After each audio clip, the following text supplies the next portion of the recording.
Bismillahirrahmanirrahim. Alhamdulillahi Rabbil Alamin.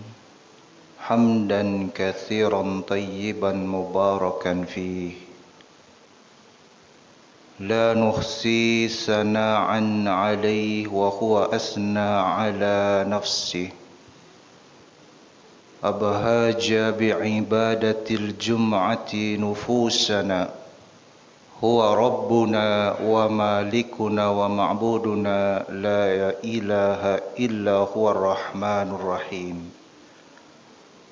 Ashhadu an la ilaha illallah wahdahu la syarika lah wa ashhadu anna Muhammadan abduhu wa rasuluh. Allahumma salli wa sallim tasliman katsira ala rasulina al-karim habibina uswatina nabiyyina Muhammadin sallallahu alaihi wasallam wa ala alihi wa ashabihi wa ala man ahya sunnatahu wa ala man tabi'ahum bi ihsanin ila yaumiddin. Faya ayyuhal mu'minun usikum wa nafsi bittaqwallah faqad fazal muttaqun kama qala Allah tabaraka wa ta'ala fil Qur'anil Karim ba'da a'udzu billahi minasy syaithanir rajim. Ya ayyuhalladzina amanu ittaqullah wa qulu qawlan sadida yuslih lakum a'malakum wa yaghfir lakum dzunubakum wa may yuti'illaha wa rasulahu faqad faza fawzan 'azima. Saudaraku ya akhi, ibadallah jamaah salat Jumat yang mengharap ridha dan maghfirah Allah Subhanahu wa taala. Mengawali khutbah singkat ini, Al-Fakir yang penuh dengan kekhilafan mengawalinya dengan untayan kalimat doa dengan menyebut nama-nama Allah yang husna dan sifat-sifat Allah yang maha mulia. Al-Fakir doakan khususnya kita semua yang hadir di tempat terbaik di muka bumi, yang hadir di rumah Allah, di masjid yang kita cintai, Masjid Al-Ikhlas ini. Al-Fakir doakan semoga kita semua selalu dihadiahkan oleh Allah nikmat sehat wal afiat. Amin ya rabbal alamin.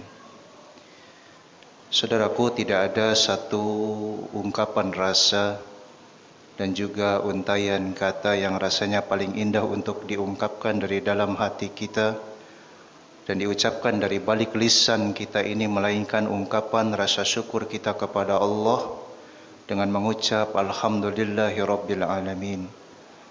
Kita bersyukur karena kita dipertemukan oleh Allah Subhanahu wa taala dengan nikmat yang sangat indah dan sempurna.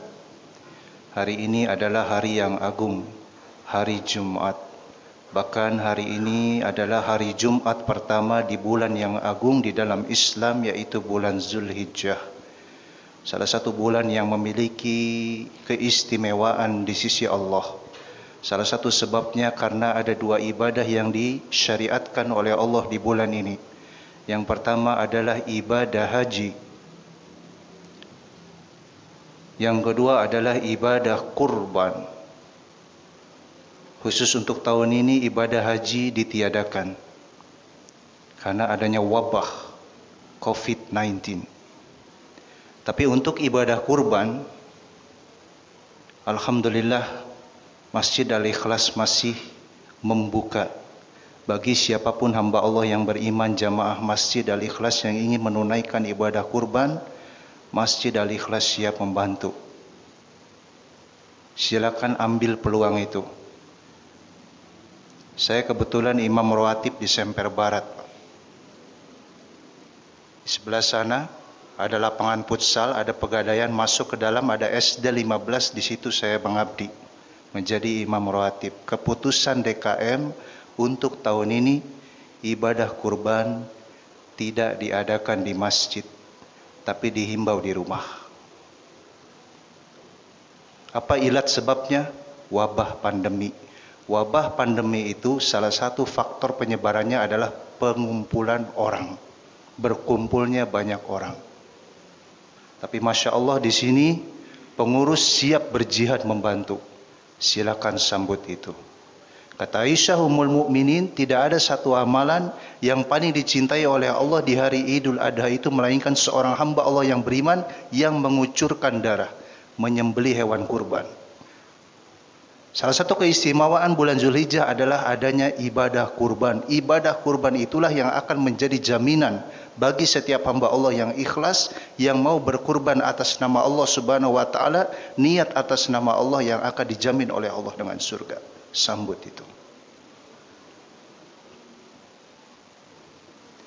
Saudaraku yang beriman kepada Allah, pada kesempatan yang singkat ini, Al-Fakir ingin mengajak kepada kita semua untuk merenung apa sebetulnya hikmah yang dapat kita petik dari musibah yang sulit yang kita hadapi. Musibah yang mungkin tidak pernah kita pikirkan akan kita lalui dalam hidup kita. Yaitu Allah hadirkan pada kita wabah yang disebut dengan COVID-19 itu. Meskipun mohon izin, ini pendapat pribadi, saya bisa salah. Sampai saat ini saya agak sedikit kurang percaya sebetulnya dengan adanya musibah ini, COVID-19. Kenapa? Dikatakan COVID ini tidak ada obatnya atau belum ditemukan obatnya. Tapi pada saat yang sama, sering disaksikan atau diumumkan setiap hari ada saja orang yang sembuh. Tapi bukan di situ poin kita. Kata Allah Subhanahu wa taala, "Ma asaba min musibatin illa biidznillah." Tidaklah Allah Subhanahu wa taala menetapkan dalam kehidupan manusia, termasuk salah satu di antaranya adalah musibah, illa biidznillah, kecuali atas izin Allah. Wa 'alallahi falyatawakkalul mu'minun.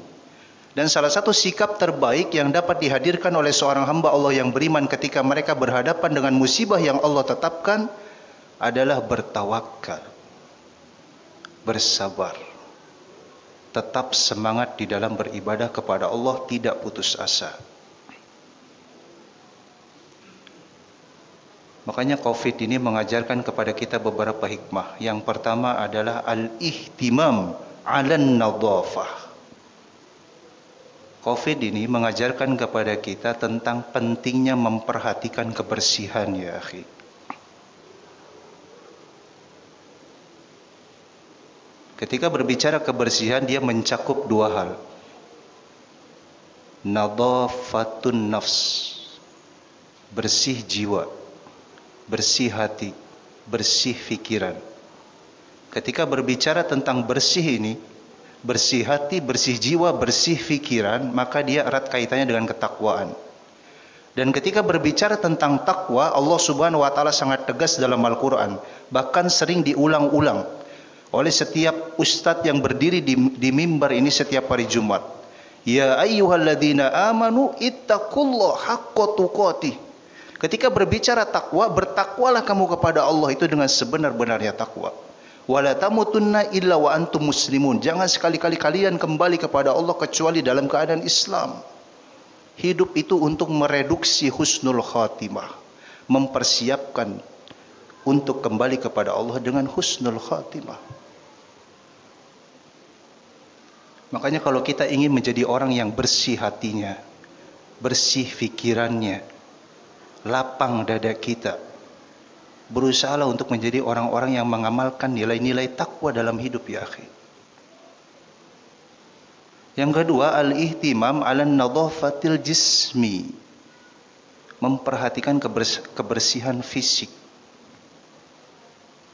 Dan ini seiring sejalan dengan apa yang difirmankan oleh Allah dalam Al-Quranul Karim. Wasiyabaka fatahhir. dan pakaian yang biasa kalian pakai dalam hidup, dalam keseharian, perhatikan kebersihannya. Antum tahu ya akhi, ayat ini berbicara tentang salah satu bentuk ibadah di dalam Islam yang mencerminkan kedekatan seorang hamba Allah yang beriman dengan Allah Rabbul Alamin. Apa salah satu bentuk ibadahnya? Salat sunnah tahajud, salat malam. A'udzubillahi minasyaitonirrajim. Bismillahirrahmanirrahim. Ya ayyuhal muddatsir. Hai orang-orang yang tidur lelap di malam hari. Orang-orang yang beriman kepada Allah yang sedang tidur capek di malam hari. Kum, bangun dari tidurmu. Fa'anzir, ingatlah Rabbmu. Wa rabbaka fakabbir, besarkan namanya, bertakbirlah.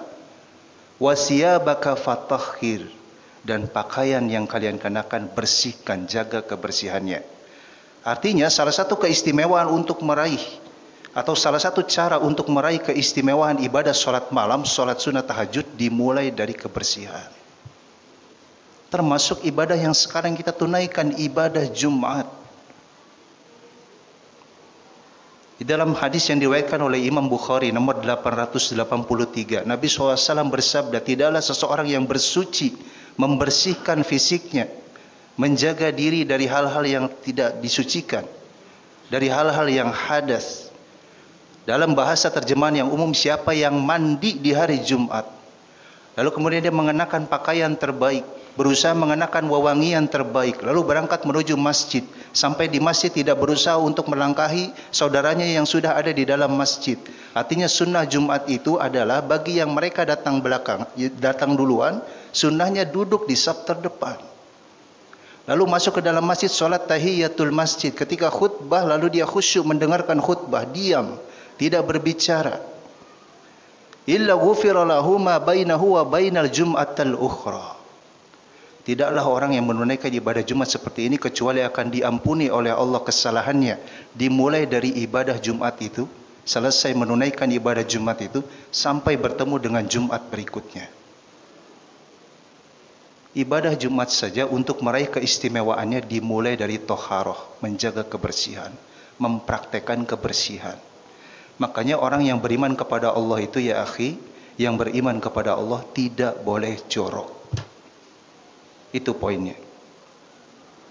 Salah satu tolak ukur untuk menilai keimanan yang ada di dalam diri seseorang, apakah dia benar imannya, dapat dilihat dari seberapa besar perhatian dia terhadap memperhatikan kebersihannya.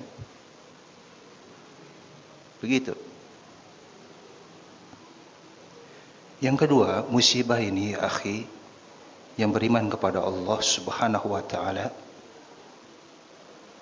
memberikan renungan kepada kita betapa sifat dari kematian itu dia bersifat sangat dekat. Ana ulang ya. Musibah ini memberikan pelajaran kepada kita betapa sifat kematian itu dia bersifat sangat dekat. Maka kalau dengan musibah ini kita kemudian tidak tercambuk di dalam hati untuk mempersiapkan dengan sungguh-sungguh untuk menghadapi itu, maka dengan cara apa lagi kita harus mempunyai rasa takut kepada Allah di dalam diri. Kata Allah, falaula idza balaghatil khulqum, ketika nyawa itu sudah sampai di kerongkongan kalian, wa antum hina idzin tangdurun, bahkan kalian pada saat itu menyaksikan dengan mata kepala telanjang. Wa nahnu aqrabu ilaihi minkum walakin la tubsirun, bahkan pada saat itu kami sangat dekat tapi kalian tidak mampu merasakannya. Tidak ada rasa takut, tidak bisa mengambil hikmah dari itu, tetap keras kepala. Kalla idza balagatit taraqiya wa qila mandrak, ketika nyawa itu sudah sampai di kerongkongan, maka obat apa yang dapat meringankan rasa sakitnya? Oleh karena itu saudaraku yang beriman kepada Allah, manfaatkan sehat walafiat yang Allah hadiahkan kepada kita ini untuk beramal soleh. Cari amalan yang sekiranya itu kita kerjakan, dia akan berbuah manis bagi kita pada saat kita sudah tiada. Itu poinnya. Dan berusahalah dengan keras berdoa memohon petunjuk kepada Allah agar kita dihindarkan dari amalan yang pada saat kita kerjakan justru akan berdampak buruk bagi kita pada saat kita sudah tiada. Apa salah satunya? Catat baik-baik, Pak.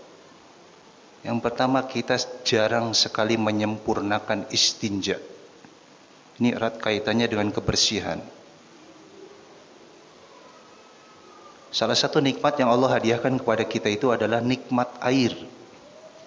Air itu nikmat yang besar. Kalau dihitung tidak bisa dihitung. Wa huwa alladhi anzala minas sama'i ma'an fa akhraja bihi nabata kulli syai'. Dari air itu Allah kemudian tumbuhkan tumbuh-tumbuhan yang menjadi nikmat bagi seluruh manusia. Tapi ingat, air itu bisa berbuah menjadi azab, sesuatu yang bakal berdampak buruk bagi kita pada saat kita sudah tiada. Apa salah satunya? Tidak menyempurnakan istinja. Tubuh kita mengeluarkan air, disebut dengan istinja, air pipis. Tapi kadang kita kurang memperhatikan kebersihan, tidak menyempurnakan istinja. Makanya turun adab dari Nabi, sempurnakan istinja.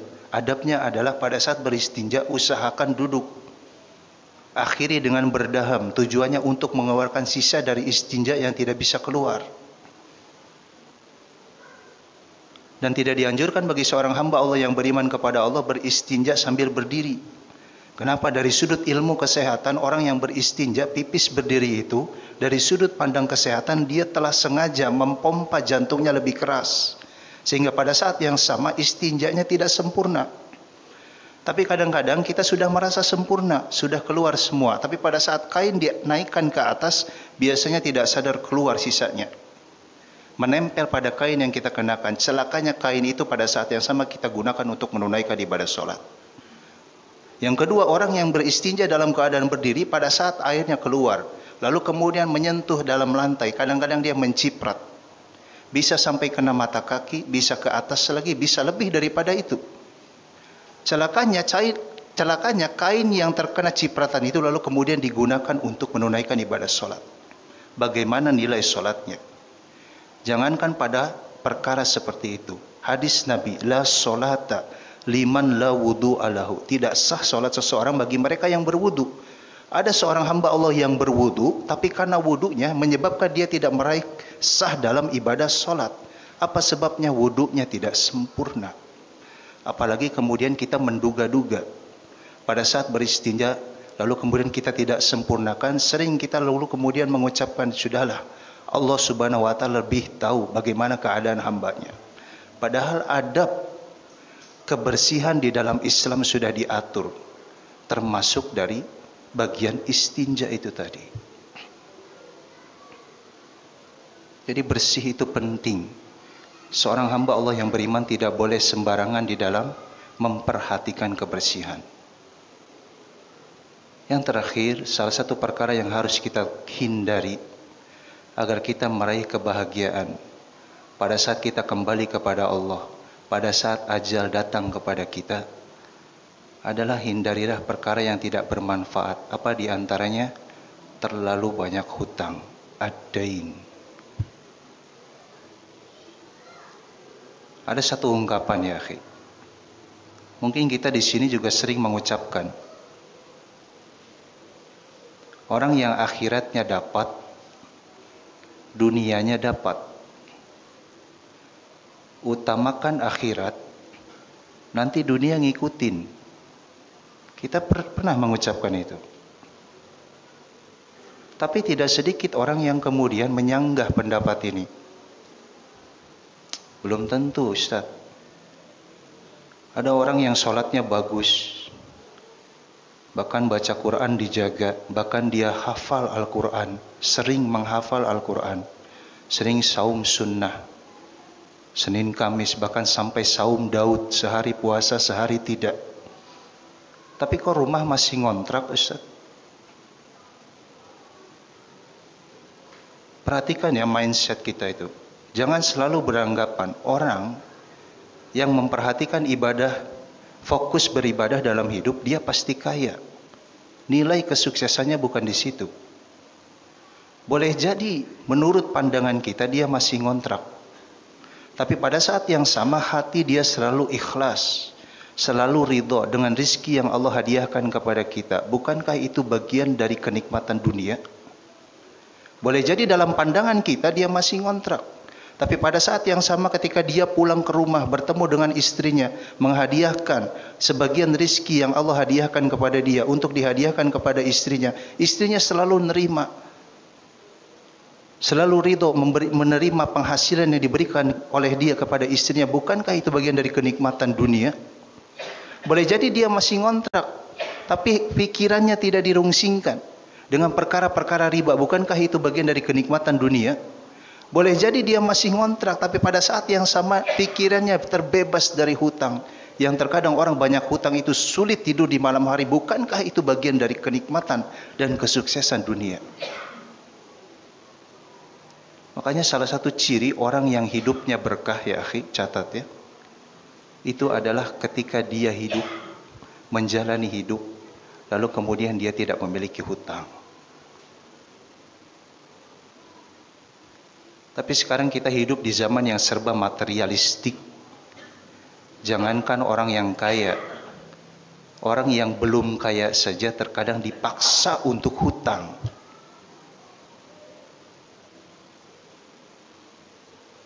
Yang mana Pak mobilnya? Insya Allah yang itu. Berapa tahun Pak? Enggak, saya cash saja. Tapi Pak kalau cash kita nggak dapat apa-apa ini, nggak bisa memberikan apa-apa. Nggak dapat payung bahkan. Duh, mohon maaf, aneh kesini, saya kesini mau beli mobil, bukan mau beli payung. Tapi Pak ini sayang, cicilannya murah. Kalau saya beli mobil ini kredit, menyicil, apalagi dengan riba, siapa nanti yang akan melunasi sisa hutangnya kalau seandainya Allah memanggil saya, mewafatkan saya? Kan ada istri bapak. Saya ini belum tentu bisa menjadi laki-laki yang baik untuk istri saya. Apalagi kalau saya harus kemudian meninggalkan hutang, beban hutang untuk istri saya. Bahkan ada suatu kisah seorang pasangan yang baru saja menikah. Karena kurangnya pemahaman agama, akhirnya terlalu meringankan dalam hidup. Makanya salah satu anjuran dari Nabi ketika kita berikhtiar mencari pasangan hidup, perhatikan agamanya. Di sini kalau ada yang belum menikah, kalau antum ingin menikah, jadikan agama sebagai tolak ukur untuk mencari pasangan. Karena itu adalah salah satu faktor yang akan menentukan ketentraman. Ada seorang yang baru menikah, karena kurang faham terhadap agama, kurang kuat. Kemudian istrinya berkata, "Pak, besok kita keluar dari rumah. Lalu kemudian kita beli rumah. Ini mama ada brosur, ini rumah bisa dicicil, ringan, 5 tahun. Akhirnya sang suami berkata, "Ma, kalau mama mau ikut sama papa, sudah besok kita cari kontrakan. Kita ngontrak saja." Akhirnya istrinya berkata, "Kalau kita ngontrak, maka kita bakal lama punya rumah, Pak." Akhirnya suaminya berkata lagi, "Insya Allah kita bakal punya rumah." Gimana caranya? Sabar. Sudah ikut. Akhirnya istrinya nurut. Lalu kemudian Allah Subhanahu wa Ta'ala takdirkan dua hambanya ini mengontrak. Mengontrak, dia dapat kontrakan dengan sistem tahunan, 2 tahun. Ketika sudah masuk 2 tahun, dia perpanjang lagi 2 tahun. Ketika sudah habis 2 tahun, dia perpanjang lagi 2 tahun. Ketika memasuki kontrakan usia sudah masuk 6 tahun, karena ikhtiar dan kesungguhan dia akhirnya punya tabungan. Dari tabungan itu lalu kemudian akhirnya dia beli rumah yang dulu di awal pernikahan itu hendak dibeli secara kredit. Akhirnya dibeli secara cash. Jadi Allah itu qaddaro, punya sifat menakdirkan sesuatu. Bahkan qadha, menetapkan sesuatu. Allah itu ketika sudah menakdirkan sesuatu, menetapkan sesuatu kepada hambanya untuk dimiliki oleh hambanya, maka dia tidak akan pernah tertukar. Pasti dimiliki. Makanya kita sering mengatakan kan, rizki tidak akan kemana, rizki nggak bakal ketukar, jodoh nggak bakal kemana. Sebetulnya ini kaidah dan prinsip akidah di dalam Islam. Tapi kadang-kadang pikiran kita, ketika kita menempuh jalan Allah, menempuh jalan halal, justru seolah-olah kan menjauhkan kita dari kebaikan. Apa yang dicita-citakan itu akan menjauh. Tapi pada saat kita menempuh jalan yang tidak halal, justru akan mendekatkan sesuatu yang kita cita-citakan. Akhirnya apa? Zaman sekarang manusia lebih banyak yakin kepada perkataan manusia dibandingkan perkataan Allah Rabbul Alamin yang maha benar. Makanya penting sekali di zaman sekarang itu untuk mengkaji ilmu akidah, mengkaji iman, berpegang teguh pada agama. Supaya apa? Supaya kita tidak salah jalan, supaya kita tetap semangat beribadah kepada Allah Subhanahu wa Ta'ala. Agar apa? Agar pada saat kita kembali kepada Allah, kita meraih keselamatan, meraih ketentraman. Bukankah itu yang kita dambakan? Dan itu semua tidak mudah. Semua harus diiringi dengan rasa sabar, rasa ikhlas, rasa bertawakal kepada Allah Subhanahu wa Ta'ala. Nah, mudah-mudahan saudaraku yang beriman kepada Allah Subhanahu wa Ta'ala, meskipun kita hidup di tengah-tengah musibah yang entah kapan musibah ini akan berakhir, kita semua tidak putus asa, tetap semangat menjalani hidup, tetap bisa fokus beribadah kepada Allah. Jangan boros, tetap jaga kesehatan. Semoga kita semua tetap dilindungi oleh Allah Subhanahu wa Ta'ala. Barakallahu li wa lakum. Wa kafa, summa salatu wassalamu ala rasulina al-mustafa wa ala alihi wa ashabihi wa man wafa. Asyhadu an la ilaha illallah wahdahu la syarika lah wa asyhadu anna Muhammadan abduhu wa rasuluhul karim la nabiyya wa la rasula ba'da. Qala Rasulullah sallallahu alaihi wasallam, ittaqillah haitsuma kunta wa atbi'is sayyi'atal hasanata tanquha wa khaliqin nas bi khuluqin hasanin. Wa qala Allah azza wa jalla fil Qur'anil Karim, ba'da a'udzu billahi minasy syaithanir rajim, innallaha wa malaikatahu yusalluna 'alan nabi ya ayyuhalladzina amanu sallu alaihi wasallimu taslima. A'udzu billahi minasy syaithanir rajim. Bismillahirrahmanirrahim. Allahumma ighfir lil muslimin wal muslimat wal mu'minin wal mu'minat wal ahya'i minhum wal amwat innaka antas sami'un qaribun mujibud da'awat. Allahumma arinal haqqa haqqan warzuqna ittiba'ah wa arinal batila batila warzuqna ijtinabah. Allahumma rabbana hablana hukma wa alhiqna bis salihin waj'al lana lisana sidqin fil akhirin waj'al lana min ahlil waraqatil jannatin na'im. Allahumma rabbana hablana zurriyatan thayyibah innaka antas sami'ud du'a. Allahumma rabbana hablana zurriyatan salihah innaka antas sami'ul alim. Rabbana afriq alaina sabra wa sabbit aqdamana wa tawaffana muslimin. Rabbana la tu'akhidna in nasina aw akhtana waghfir lana rabbana innaka antat tawwabur rahim. Rabbana atina fid dunya hasanah wa fil akhirati hasanah wa qina azabannar. Aqulu qouli hadza wa astaghfirullah li wa lakum. Hadanallahu wa iyyakum ajma'in. Aqimis salat.